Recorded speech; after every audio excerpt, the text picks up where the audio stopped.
Hello friends, नमस्कार। क्या हाल चाल। उम्मीद कर रहे हैं कि आप लोग अच्छी तैयारी कर रहे होंगे।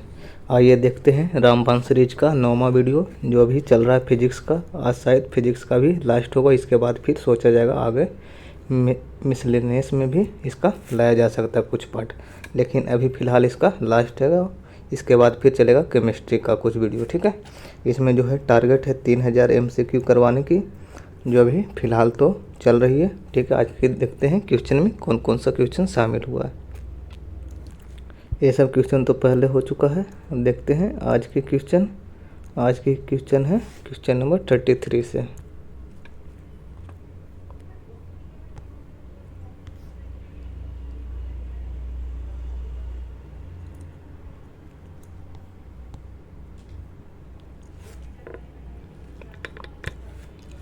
क्वेश्चन नंबर 33 देखिए। कथन है एक छड़ी को जल में तिरछी स्थिति में डुबाया गया है। यदि बगल से देखा जाए तो छड़ी छोटी और जल की सतह पर झुकी हुई प्रतीत होती है। जैसे कि एक बाल्टी है, इसमें क्या है, जल भरा हुआ है, इसमें एक छड़ी डाला हुआ है जो क्या है, आपको तिरछी नज़र आती है। तो फिर बताना है कि यह किसके कारण होता है। तो इसमें कारण में दिया है क्या चीज़, कारण में देखिए क्या है। कारण में लिखा छड़ी से आने वाला प्रकाश जल अणुओं से परिकिरणित होकर छड़ी के छोटी एवं झुकी होने का आभास देता है। अब यहाँ शब्द क्या आया, परिकिरणित होकर। ये तो क्या होगा, परिकिरणित नहीं, यहाँ पर क्या होना चाहिए, अपवर्तन। अगर अपवर्तन हो जाता तो सही हो जाता कारण, लेकिन यहाँ क्या कारण ही गलत दे दिया। तो क्या हो गया, सिर्फ कथन सही है, कारण गलती है। तो आंसर इसका कौन सा होगा, आंसर इसका हो जाएगा सी। ठीक है, ए सही आर गलत। नेक्स्ट क्वेश्चन देखिए।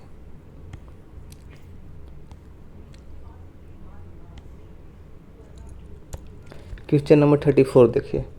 जल में वायु का बुलबुला जिस भांति व्यवहार करेगा वह है। जल में जो वायु का जो बुलबुला होता है वह किसकी तरह व्यवहार करता है। देखने में कैसा लग रहा है, उत्तल जैसा लग रहा है, लेकिन यह जो व्यवहार करेगा लेंस में किसकी तरह, 34 का हो जाएगा 4 नंबर, यानी कि अवतल लेंस की तरह व्यवहार करेगा। अवतल लेंस की तरह व्यवहार करेगा। ठीक है, नेक्स्ट क्वेश्चन देखिए। दो समान फोकस दूरी वाले अवतल एवं उत्तल लेंस को सटाकर रखे गए हैं। एक है उत्तल लेंस है, एक है अवतल लेंस है। दोनों को क्या किया, सटा कर रखा गया है। तो पूछ रहा है कि जो दोनों है किस तरह का व्यवहार करेगा, किस तरह का व्यवहार करेगा। अभासी लेंस की भांति, अभिसारी लेंस की भांति, अपसारी लेंस की भांति, समतल कांच की भांति या दर्पण की भांति। अभिसारी का मतलब क्या होता है, एक जगह पर प्रकाश बिंदुओं को क्या करना, एकत्रित करना। अपसारी का मतलब फैलाना। तो अभिसारी का जो दूसरा नाम क्या है, उत्तल लेंस। क्या नाम है, उत्तल लेंस। और अपसारी का दूसरा नाम है अवतल लेंस। तो अब बताइए कि जो दोनों का युग्म बनेगा, जोड़ा बनेगा, किस तरह का करेगा व्यवहार। ये जो करेगा समतल कांच की तरह व्यवहार करेगा। ठीक है, आइए नेक्स्ट क्वेश्चन देखते हैं।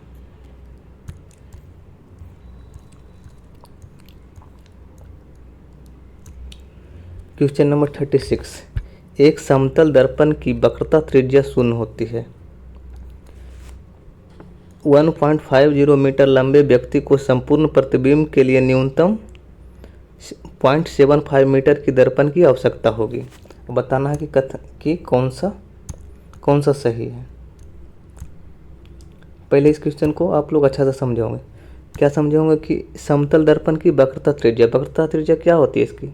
समतल दर्पण, यहाँ तो इसका जो वक्रता त्रिज्या क्या होगा, अनंत होगी। कहीं से ये तो मुड़ ही नहीं रहा, तो इसका त्रिज्या वक्रता कहाँ है, ये तो वक्रता है ही नहीं।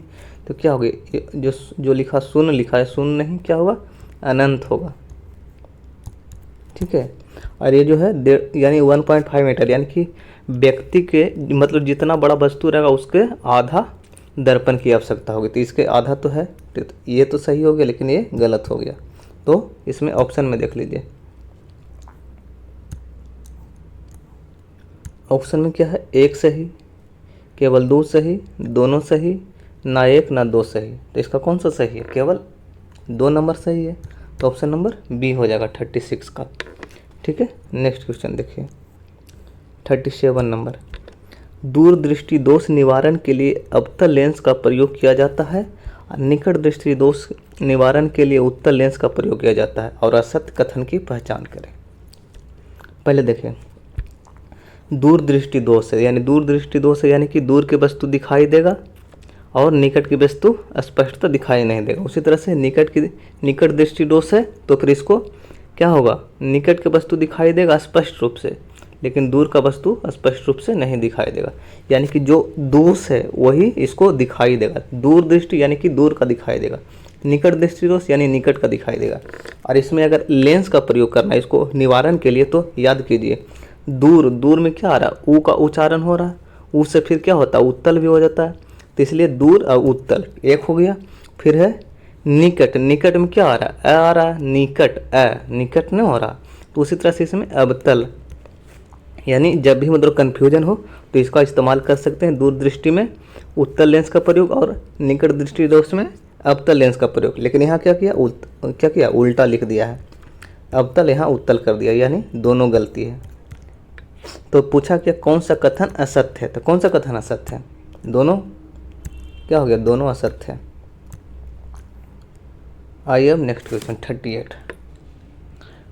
38 में क्या है, आँख के लेंस का फोकस दूरी किसके कार्यों से परिवर्तित होती है।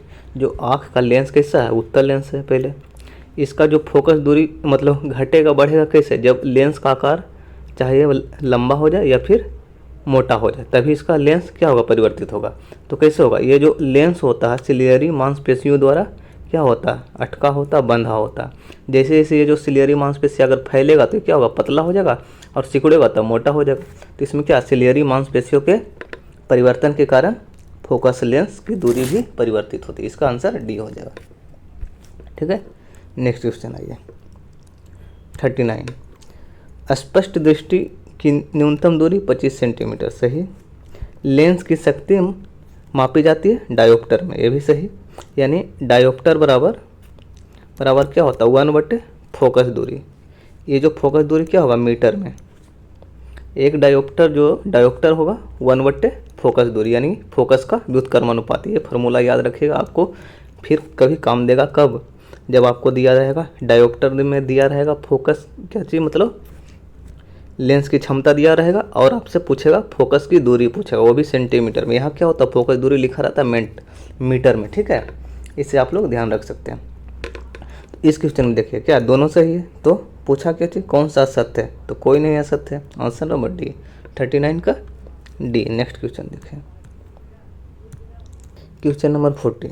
यदि किसी लेंस की पावर +2 डायोप्टर है, क्या है, +2 डायोप्टर हो तो फोकस दूरी और लेंस, इसमें क्या किया, लेंस भी पूछ लिया जो थोड़ा सा कठिन हो गया, लेकिन लेंस का पता लगाते हैं किससे, यहाँ पर जो प्लस लिखा रहे यानी कि पॉजिटिव या निगेटिव लिखा रहे उससे पता चल जाएगा। अगर फोकस दूरी अगर क्या है, अगर आ गया क्या पॉजिटिव में तो क्या हो गया, उत्तल लेंस हो जाएगा, अगर वही रहेगा निगेटिव में तो क्या हो जाएगा, अवतल लेंस हो जाएगा। तो यहाँ क्या हो गया, प्लस में लिखा है तो अवतल वाला तो पहले ही कट जाएगा। ठीक है, अब बात रह गया उत्तल के, उत्तल में क्या है तो 50। देखिए क्या अभी मतलब क्या बताए थे, डायोप्टर बराबर 1/f, तो यहाँ क्या लिखा 2, यहाँ 1, यहाँ f के जगह पर क्या है, मीटर में f यहाँ से निकाल लेंगे, इसको मीटर को अगर बदलेंगे सेंटीमीटर में तो 100/2 यानी कि 50 सेंटीमीटर, 50 सेंटीमीटर उत्तल लेंस। ठीक है, 40 का बी, 50 सेंटीमीटर हो जाएगा फोकस दूरी, और लेंस कैसा हो जाएगा, उत्तल लेंस। ठीक है, नेक्स्ट क्वेश्चन देखिए, क्वेश्चन नंबर 41 में क्या, दूरदृष्टि दोष में प्रतिबिंब बनता है। दूरदृष्टि दोष में क्या होता है, दूर का वस्तु तो दिखाई देता है लेकिन निकट का वस्तु नहीं दिखाई देता। क्यों नहीं दिखाई देता, क्योंकि इसका जो प्रतिबिंब है क्या होता है, रेटिना के पीछे बनता है, इसलिए यह दिखाई नहीं देता है। जब रेटिना के पीछे बनेगा तो नहीं दिखाई देगा, तो यह इसका आंसर हो जाएगा बी, 41 का बी। नेक्स्ट क्वेश्चन देखिए 42 नंबर, निम्न में से कौन सा प्राथमिक रंग नहीं है। देखिए प्राथमिक रंग एक आप लोग याद रखें, लहना, लाल, हरा, नीला।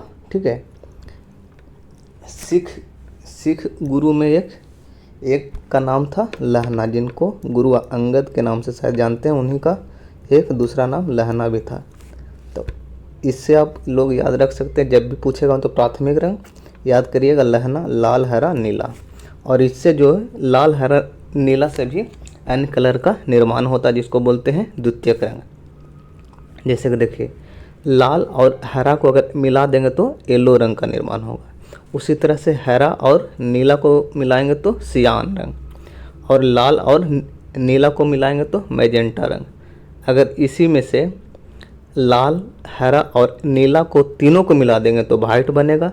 लेकिन अगर येलो और नीला को भी मिलाएंगे तो वाइट बनेगा। क्यों?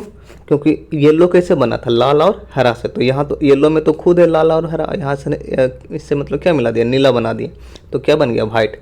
इसी तरह से मैजेंटा और हरा को मिलाएंगे तो भी वाइट बनेगा, और सियान और लाल को मिलाएंगे तो भी वाइट बनेगा। यानी कि ये वाला ट्रायंगल याद कर सकते हैं, जिससे क्या होगा, आने वाला कलर वाला क्वेश्चन जो भी रहेगा आपको इजी से बन जाएगा। लाल, हरा, नीला, बीच में वाइट, लाल और हरा से येलो, और लाल और नीला से मैजेंटा, और हरा और नीला से सियान। ठीक है। नेक्स्ट क्वेश्चन देखिए 43 में क्या है?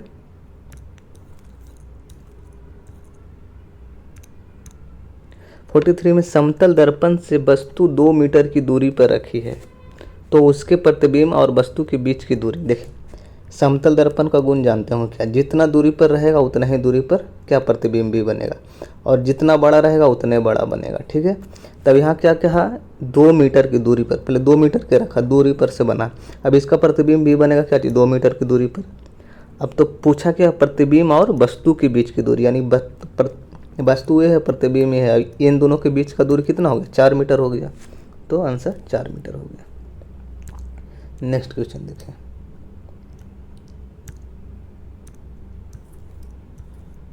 नेक्स्ट क्वेश्चन देखिए 44 नंबर। सौर भट्टी में प्रयुक्त होता है। सौर भट्टी यानी सौर से जो मतलब सौर से जहाँ मतलब सौर का प्रयोग करते हैं, सौर ऊर्जा को, वहाँ पर ही किसका प्रयोग होता है? अवतल दर्पण का।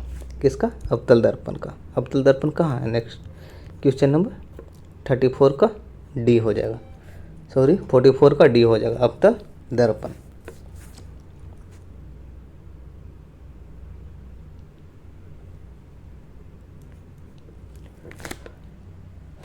क्वेश्चन नंबर 45 देखिए। स्पेक्ट्रम में कौन सा रंग सर्वाधिक विचलित होगा प्रिज्म से गुजरने पर? प्रिज्म से गुजरने पर क्या होता है? बैनी आपिनाला में बढ़ जाता है, बढ़ जाता है ना। तो यहाँ जो है सबसे अधिक विचलित कौन होगा? जिसका तरंगदैर्घ्य सबसे कम होगा। सबसे कम तरंगदैर्घ्य किसका कहा होता है? बैगनी का। तो बैगनी सबसे अधिक विचलित होगा, जिसका तरंगदैर्घ्य सबसे ज़्यादा होगा कम विचलित होगा। इसलिए ऑप्शन नंबर ए हो जाएगा 45 का। ठीक है। ये तो रहा क्वेश्चन प्रकाश से संबंधित। इसके अगला चैप्टर जो भी आएगा केमिस्ट्री का शायद आएगा, अगला सब्जेक्ट है, तो देखते हैं उसमें मतलब कौन कौन सा क्वेश्चन का सिलेक्शन होता है। इसी तरह से आप लोग इसे लाइक करते रहिए और वीडियो को शेयर करते रहिए, और जो लोग नए हैं चैनल को सब्सक्राइब कर लीजिए। ठीक है। धन्यवाद।